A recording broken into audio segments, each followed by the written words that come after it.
Standing in my childhood bedroom at 28 years old, surrounded by wedding dress bags and flower samples, I never imagined my own sister would orchestrate the most devastating betrayal of my life. What started as sibling rivalry would spiral into a web of lies so destructive that it wouldn't just ruin my wedding day. It would obliterate everything my sister had built for herself. I'm Rachel, and this is the story of how my sister, Emma's jealousy, didn't just destroy my happiest moment, it became the catalyst for her complete downfall. By the end of this, you'll understand why sometimes the people closest to us become our most dangerous enemies, and how one person's desperate need for attention can backfire in ways they never saw coming. But before I dive into the chaos that unfolded, I need you to understand the dynamic that existed between Emma and me our entire lives. Because what happened at my wedding wasn't random. It was the culmination of 30 years of resentment that had been building like pressure in a volcano. Emma is 3 years older than me, and growing up, she was the golden child. Straight A student, a captain of the debate team, early acceptance to Northwestern University. Our parents practically worshipped the ground she walked on. Every family dinner conversation revolved around Emma's latest achievement or Emma's bright future. I was the afterthought, the younger daughter who was nice enough but would never quite measure up to her brilliant older sister. Throughout high school, I watched Emma collect awards and accolades while I struggled to find my place. She was the one teachers remembered, the one our parents bragged about at neighborhood gatherings. I learned early that if I wanted attention, I had to work twice as hard for half the recognition. But something shifted when we reached our 20s. Emma graduated from Northwestern with honors and landed what seemed like a dream job at a prestigious consulting firm in Chicago. Meanwhile, I took a different path entirely. Instead of chasing corporate success, I followed my passion for photography and slowly built a business capturing weddings and family portraits. While Emma was climbing the corporate ladder, I was building genuine relationships with my clients, creating art that mattered, and surprisingly, making more money than anyone expected. My photography business took off faster than I could have imagined. Within 3 years, I was booking weddings a year in advance and charging premium rates. The first crack in Emma's perfect facade appeared when she got laid off during company restructuring. Suddenly, the golden child was unemployed while her little sister was featured in wedding magazines and building a 6-figure business. I remember the family dinner where she announced she'd lost her job. The room fell silent, and for the first time in our lives, all eyes weren't on Emma with admiration. That's when I noticed the subtle changes. Emma started making small comments about my work, questioning whether photography was really a sustainable career, suggesting I should consider something more stable. When I booked my first celebrity wedding, she dismissed it as luck rather than skill. When wedding blogs started featuring my work, she'd scroll through the photos, pointing out minor flaws only she could see. But I brushed off her negativity, attributing it to her own stress about finding new employment. I even tried to help, connecting her with contacts in my network who might have opportunities. Emma seemed grateful, and for a brief moment, I thought we were finally bonding as adults rather than competing as sisters. Then I met David. David was everything I dreamed of in a partner. Kind, supportive, genuinely interested in my work, and completely unimpressed by status or titles. He was a high school history teacher who coached basketball on weekends and spent his summers volunteering with at-risk youth. David saw me, really saw me, in ways no one ever had before. When I brought David home for the first time, I watched Emma's reaction carefully. She was polite, charming even, but I caught the way her smile never quite reached her eyes when she looked at him. During dinner, she peppered him with questions that felt more like an interrogation than genuine interest. Later that night, she pulled me aside with what she called sisterly concern. "Are you sure he's the right fit for you, Rachel?" she asked, her voice dripping with fake sympathy. "I mean, a high school teacher? Don't you think you could do better?" Her words stung because they echoed every insecurity I'd ever had about not being good enough, smart enough, successful enough by her standards. But David loved me for exactly who I was, not who I thought I should be to impress other people. As our relationship progressed, Emma's comments became more frequent and more cutting. She'd make jokes about David's modest salary compared to my growing income, suggest that he might be intimidated by my success, or casually mention how her ex-boyfriends had all been lawyers and doctors. The subtext was always the same: I was settling for less than I deserved. When David proposed on a quiet beach at sunset with a ring he'd saved for months to afford, I was over the moon. It wasn't the biggest diamond or the most elaborate proposal, but it was perfect because it was us. I called Emma first, expecting her to share my excitement. Her response was lukewarm at best. "Oh, that's nice, Rachel. I hope you're happy." That should have been my first warning sign. The engagement period became a minefield of Emma's passive-aggressive behavior. She questioned every wedding decision I made, from the venue to the dress to the menu choices. When I asked her to be my maid of honor, she accepted with an enthusiasm that felt forced, like she was performing the role of supportive sister rather than actually being one. During dress shopping, Emma made comments about how certain styles might not be flattering on my body type. When we tasted cakes, she suggested maybe I should consider something less sweet since David seemed to be watching his weight. Every interaction left me second-guessing decisions I'd been excited about moments before. The worst part was how subtle she was about it. To outside observers, Emma appeared to be the perfect supportive sister, helpful and involved in all the wedding planning. But her help came with a constant undercurrent of criticism disguised as concern. Our mother, who had always favored Emma, started echoing her suggestions. Maybe Rachel should reconsider the outdoor venue. What if it rains? Maybe the band she chose was too expensive. Wouldn't a DJ be more practical? I began to wonder if Emma was having private conversations with our parents, planting seeds of doubt about my choices. 3 months before the wedding, Emma's behavior escalated. She started showing up uninvited to my vendor meetings, claiming she just wanted to help, but then undermining my decisions in front of the florist, the caterer, the photographer I'd hired to assist me. She'd smile sweetly while suggesting alternatives that happened to be exactly opposite of what I wanted. The breaking point came during my bridal shower, which Emma had insisted on organizing. Instead of celebrating me and my upcoming marriage, the entire event felt like a performance designed to highlight Emma's superior event planning skills and subtle digs at my choices. During the gift opening, Emma made a point of announcing each present and offering commentary. When I opened lingerie from a close friend, Emma loudly joked about whether David would even notice, since he seemed more interested in his history books than his bride. When I received expensive kitchen appliances, she wondered aloud if I'd actually use them since I was always so busy with work. But the moment that shattered my remaining trust in my sister happened when one of my college friends approached me privately. "Rachel," she whispered, "I need to tell you something." Emma cornered me earlier and said some concerning things about David. She claimed he'd been inappropriate with her, that she was worried about you marrying him but didn't want to say anything directly.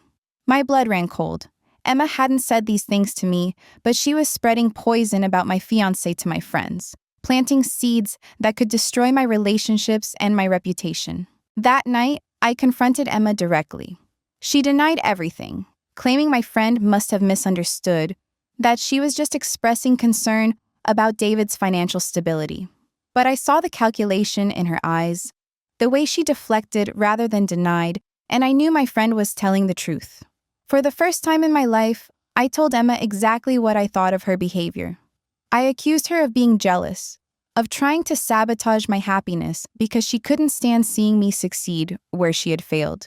The argument was explosive, years of suppressed resentment finally erupting between us. Emma's mask slipped completely. She screamed that I didn't deserve David, that I'd always been the lucky one while she had to work for everything, that everyone would eventually see I was just a mediocre photographer who got by on charm rather than talent. In that moment, I saw my sister clearly for the first time. Not the golden child our parents had elevated, Not the successful woman she pretended to be, but someone so consumed by jealousy and insecurity that she was willing to destroy her own sister's happiness to feel better about herself. I uninvited Emma from my wedding that night. Our parents were furious, accusing me of being dramatic and unreasonable.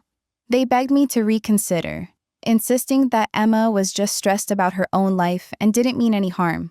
But I held firm. I wouldn't allow her toxic presence to contaminate the most important day of my life. Little did I know, Emma wasn't going to accept being excluded gracefully. What she did next would make our previous conflicts look like minor disagreements. Because my sister had spent months learning every detail about my wedding plans, and she was about to use that knowledge in ways I never could have anticipated. The calm before the storm lasted exactly 2 weeks. Then Emma began her campaign of destruction, and by the time she was finished, my wedding wouldn't be the only thing in ruins. The first sign that Emma wasn't going to fade quietly into the background came exactly 14 days after our explosive confrontation. I was at a final dress fitting when my phone started buzzing incessantly. Text after text from vendors, friends, and family members, all asking variations of the same question. Is it true the wedding is canceled? My hands shook as I scrolled through message after message. Someone had been calling everyone connected to my wedding, claiming that David and I had broken up, that the event was off, that vendors should cancel their services immediately. The voice on these calls? According to multiple people, it sounded exactly like me. My florist was the first to call me directly. Rachel, honey, I'm so sorry to hear about you and David. The woman who called said you were too heartbroken to make the calls yourself, so you asked her to handle the cancellations. Should I go ahead and cancel the order? My blood turned to ice. Emma had been present for enough vendor meetings to know exactly who to call and what to say. She knew my wedding details better than some of my bridesmaids, and she was using that knowledge to systematically dismantle everything I'd spent a year planning. I spent the next 6 hours on damage control, calling every vendor personally to confirm that yes, the wedding was still happening, and no, I hadn't authorized anyone to cancel services on my behalf. Most were understanding, but the confusion had already caused problems. My caterer had released my date to another client. My backup photographer had booked another wedding. The damage was spreading like wildfire. That evening, David and I sat in our apartment trying to piece together what had happened. The calls had come from a blocked number, but the person had intimate knowledge of our wedding plans and vendor relationships. There was only one person who could have orchestrated something this calculated and cruel. But Emma was just getting started. 3 days later, my college roommate, Sarah, called me sobbing. Rachel, I don't know how to tell you this, but someone created a fake social media account using your photos and has been messaging people claiming that David has been cheating on you throughout your engagement. They're sharing screenshots of supposed text conversations and photos that look like David with another woman. I felt sick. The photos Sarah described were clearly doctored, but they were convincing enough to fool people who didn't know better. Emma had always been tech-savvy, and she'd apparently spent considerable time crafting fake evidence of David's infidelity. The fake account had messaged not just my friends, but David's colleagues, our extended family, even some of my photography clients. The messages painted a picture of me as a heartbroken woman desperately trying to expose her cheating fiancé before the wedding, begging people to help spread the word about David's betrayal. David was devastated. His principal called him into the office after parents started questioning whether the school should employ someone of questionable moral character. His basketball team parents were asking uncomfortable questions. His reputation in the community where he'd worked for 5 years was being systematically destroyed by lies. We reported the fake account, but social media platforms move slowly. By the time it was taken down, the damage had spread across multiple platforms and reached hundreds of people in our lives. But Emma's masterpiece was yet to come. 1 week before our wedding, I received a call that nearly brought me to my knees. It was from the manager of our reception venue, a historic mansion that we'd booked 18 months in advance. Miss Johnson, I'm calling about your event next Saturday. We've had to cancel your booking due to the serious allegations that have been brought to our attention. We can't risk our reputation by hosting an event under these circumstances. What allegations? I demanded, my voice rising to near hysteria. The manager sounded uncomfortable but determined. We received multiple calls claiming that illegal activities were planned for your reception, that underage drinking would be encouraged, and that the event was being used as a cover for drug distribution. The caller provided specific details about your guest list and claimed to be a concerned family member trying to protect the venue from legal liability. I couldn't breathe. Emma had found the one accusation that would guarantee our venue would cancel, protecting themselves from imaginary legal exposure. She knew that historic venues are particularly cautious about maintaining their reputations and relationships with the community. With 6 days until our wedding, we had no reception venue. Every comparable location was booked solid. I called venue after venue, begging, offering to pay premium rates, explaining that we were victims of someone's malicious lies. Nothing was available. David found me that night curled up on our bathroom floor, sobbing so hard I couldn't catch my breath. This was supposed to be the happiest week of my life. And instead, I felt like I was drowning in a nightmare that kept getting worse. We've got to call the police, David said, his voice shaking with anger. This isn't just sibling rivalry anymore, Rachel. This is harassment, defamation, maybe even fraud. Emma has crossed every line that exists. But I knew that involving law enforcement would create even more drama and attention, exactly what Emma wanted.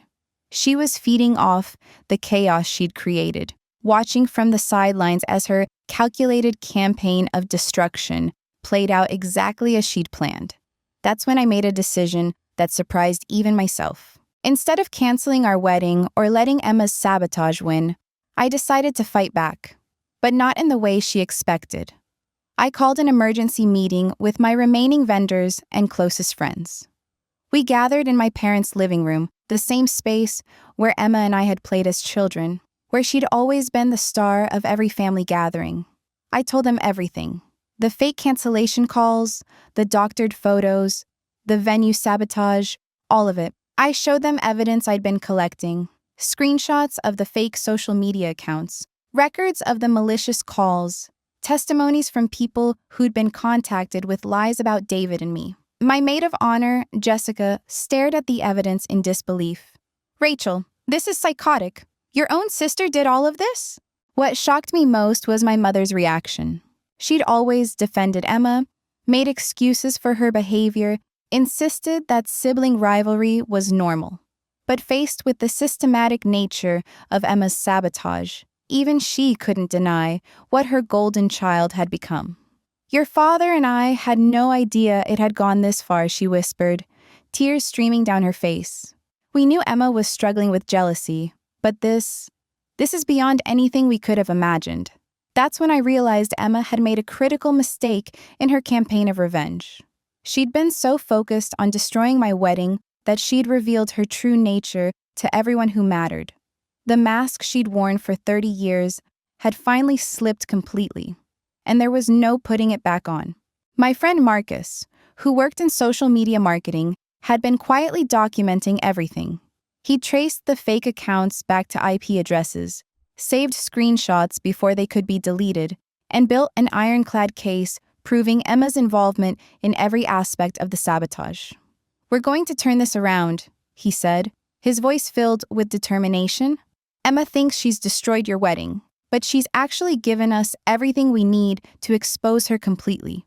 What happened next would prove that karma doesn't always wait for the universe to deliver justice. Sometimes it comes swift and decisive, delivered by the very people whose trust and respect the perpetrator had spent a lifetime trying to earn. Because while Emma had been busy destroying my wedding, she'd forgotten one crucial detail. In her obsession with tearing me down, she'd left herself completely exposed, and the consequences of her actions were about to crash down on her in ways that would make my wedding drama look like a minor inconvenience. The reckoning was coming, and Emma had built the weapon that would destroy her own life with every lie she'd told and every bridge she'd burned in her desperate attempt to sabotage mine. The plan we formulated that night was elegant in its simplicity. Instead of trying to salvage the wreckage Emma had created, we would use her own weapons against her. Every lie she'd told, every person she'd manipulated, every bridge she'd burned in her quest to destroy my happiness would become evidence in a case that would expose her publicly. Marcus worked through the night, creating a comprehensive timeline of Emma's sabotage campaign. Screenshots of the fake social media accounts, phone records showing the timing of malicious calls, witness statements from vendors and friends who'd been contacted with lies. By morning, we had assembled a digital portfolio that read like a masterclass in systematic harassment. But the real breakthrough came from an unexpected source. My cousin Jennifer, Emma's roommate, called me at 6 a.m, her voice shaking with a combination of anger and disbelief. Rachel, I found something you need to see. Emma's been keeping a journal on her laptop, documenting everything she's done to sabotage your wedding. She's treating it like some kind of strategic game, writing down each move and celebrating when her plans work. Jennifer had discovered Emma's digital diary while borrowing her laptop to print work documents. What she found was a detailed record of Emma's psychological warfare, complete with dates, methods, and her emotional reactions to the chaos she was creating. Entry after entry revealed the depth of Emma's obsession. She'd written about the satisfaction she felt when vendors called me in confusion. She documented her process for creating fake social media accounts, even included screenshots of the doctored photos she'd made of David. Most damning of all, she'd written about her plans for the actual wedding day, schemes so cruel they took my breath away. She was planning to show up at whatever venue we found and cause a scene, Jennifer read aloud, her voice breaking. She wrote about hiring someone to call in a bomb threat during your ceremony. Rachel? She's completely lost her mind. The journal entries revealed something even more disturbing than Emma's actions. They showed a person who had completely disconnected from reality, someone who genuinely believed she was the victim in this scenario. In her mind, she was evening the score for a lifetime of perceived slights, balancing scales that existed only in her twisted worldview. Armed with this evidence, David and I made a decision that would change everything. Instead of trying to hide Emma's behavior or handle it privately within the family, we would expose her actions publicly, methodically, and completely. We started with the people Emma cared about most, her professional network. Using the evidence we'd compiled, we created a detailed report and sent it to her former colleagues at the consulting firm, the networking groups she belonged to, and the professional associations where she maintained memberships. The response was immediate and devastating for Emma. Within hours, she was removed from the board of a nonprofit organization where she'd been volunteering. Her membership in 2 professional associations was suspended pending investigation. Former colleagues began distancing themselves, publicly and privately, from someone they now saw as unstable and vindictive. But the real tsunami hit when we took our evidence to social media, not with anger or revenge, but with cold, factual documentation.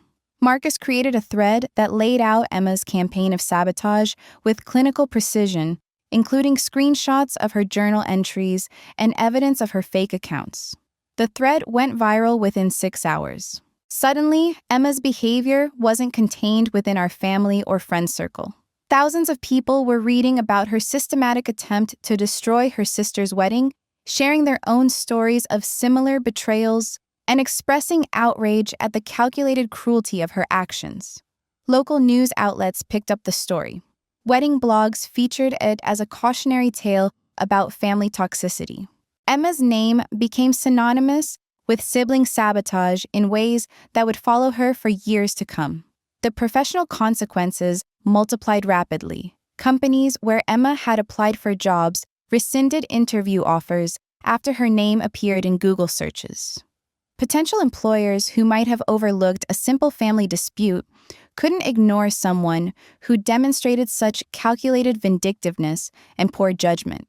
Her landlord received dozens of calls from concerned citizens questioning whether someone capable of such elaborate deception should be trusted as a tenant. Her gym membership was canceled after other members complained about feeling unsafe around someone with documented manipulative behavior. Emma's social media accounts, the real ones, were flooded with comments from strangers expressing disgust at her actions. Every platform became a reminder of her public shaming.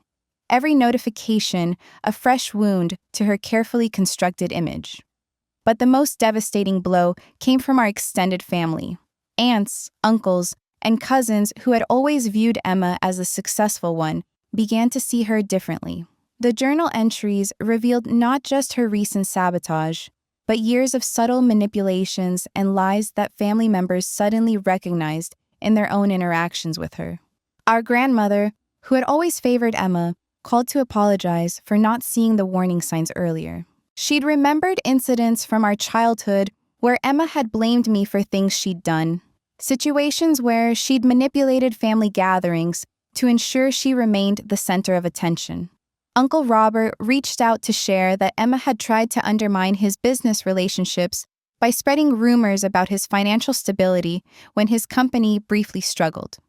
Cousin Sarah revealed that Emma had sabotaged her college applications by providing wrong information about deadlines and requirements. The pattern was clear once people knew what to look for. Emma hadn't just targeted my wedding, she'd been manipulating and undermining people throughout her life, carefully covering her tracks and maintaining plausible deniability until now. Meanwhile, our wedding preparations continued with an energy I hadn't expected. The story of Emma's sabotage had generated so much sympathy and support that vendors were competing to help us. The historic venue that had canceled our booking called to apologize and offer their space for free after realizing they'd been manipulated. A luxury hotel offered their ballroom at cost. A renowned photographer volunteered to document our day without charge. Florists, caterers, and musicians reached out offering services, wanting to be part of a love story that had overcome such calculated cruelty.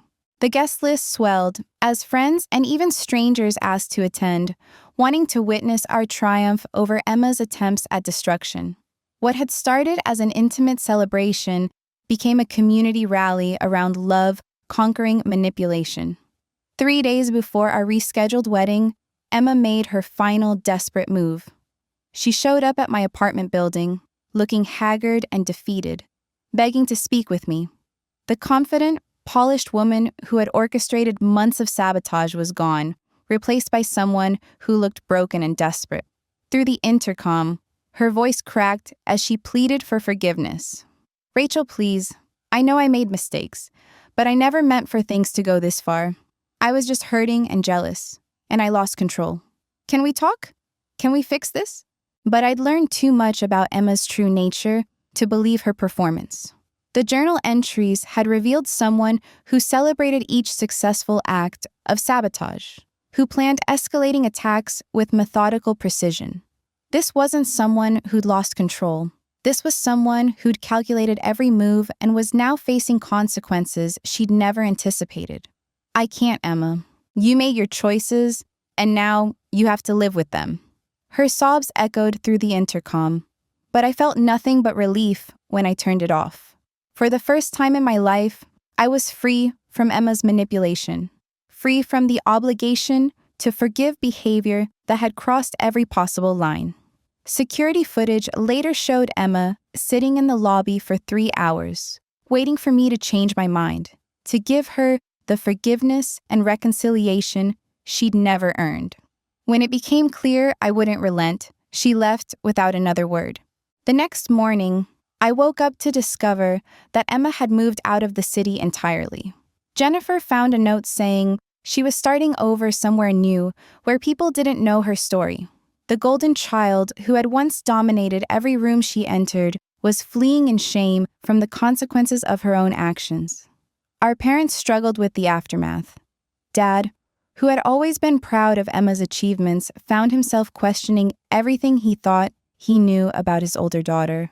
Mom alternated between defending Emma's actions as a mental health crisis and expressing horror at the systematic nature of her sabotage campaign. They both attended our wedding, but the joy was tempered by grief for the daughter they'd lost, not to death, but to her own choices.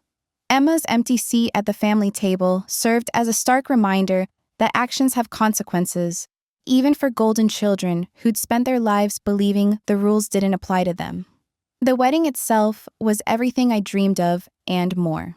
Standing at the altar with David, surrounded by people who genuinely loved and supported us, I felt a peace I'd never experienced before.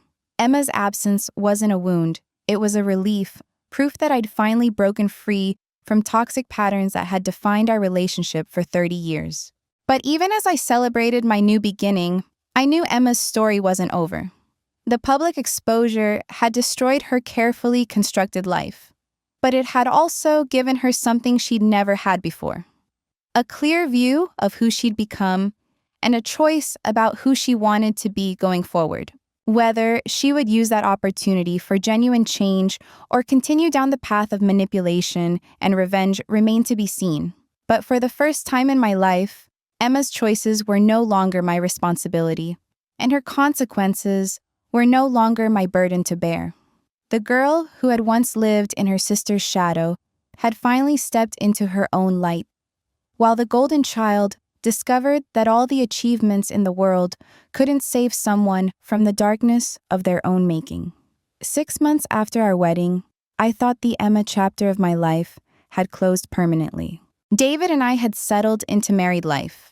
My photography business was thriving beyond anything I'd imagined, and the toxic weight of my sister's presence had lifted from my shoulders like fog clearing on a summer morning.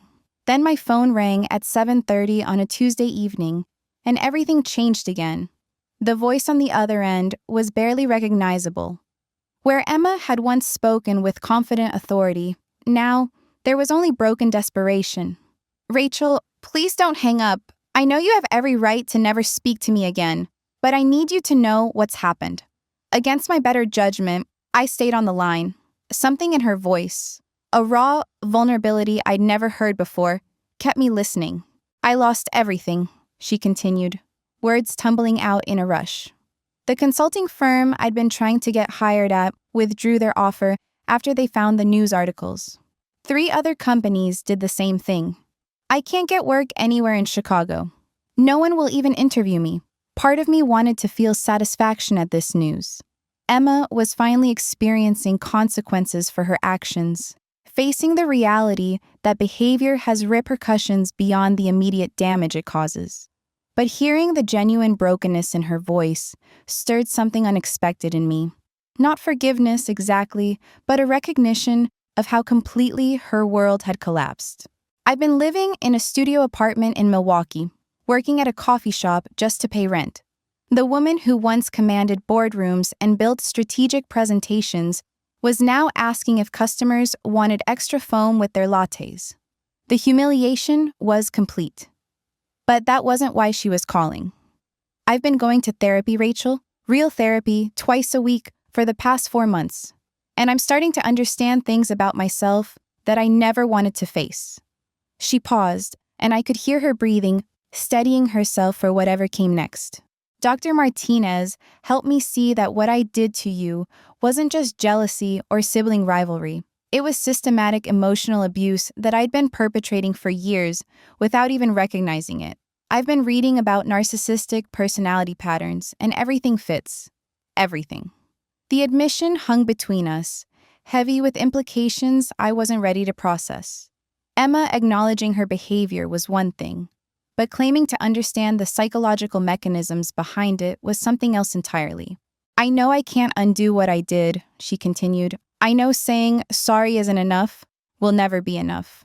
But I needed you to know that I'm trying to become someone different, someone who doesn't destroy other people's happiness to feel better about herself." For weeks after that conversation, I found myself thinking about Emma's words at unexpected moments. While editing wedding photos, I'd remember the genuine remorse in her voice. During quiet dinners with David, I'd wonder if people could really change as fundamentally as Emma claimed to be changing. My therapist, Dr. Williams, whom I'd started seeing to process the trauma of Emma's sabotage campaign, encouraged me to explore my feelings without rushing toward any particular resolution. Healing doesn't require forgiveness, she reminded me during one of our sessions. You can acknowledge Emma's efforts to change while still protecting yourself from further harm. Those aren't contradictory positions. 3 months later, Emma called again. This time, her voice was steadier, more grounded in reality than performance. I wanted to update you on something important, she said. I've started a support group for people who've engaged in manipulative behavior toward family members. There are more of us than you might think, people who grew up in competitive family environments and never learned healthy ways to process feelings of inadequacy. Sometimes the people who know us best have the power to hurt us most, but they also have the capacity to teach us the most about ourselves. Emma's attempt to destroy my wedding became the catalyst that freed me from a lifetime of toxic patterns and showed me what real family actually looks like. The golden child discovered that manipulation has consequences. While I learned that setting boundaries isn't cruel, it's necessary. If you've experienced family betrayal, share your story in the comments below, and remember that sometimes the best thing you can do for someone is refuse to enable their worst behavior.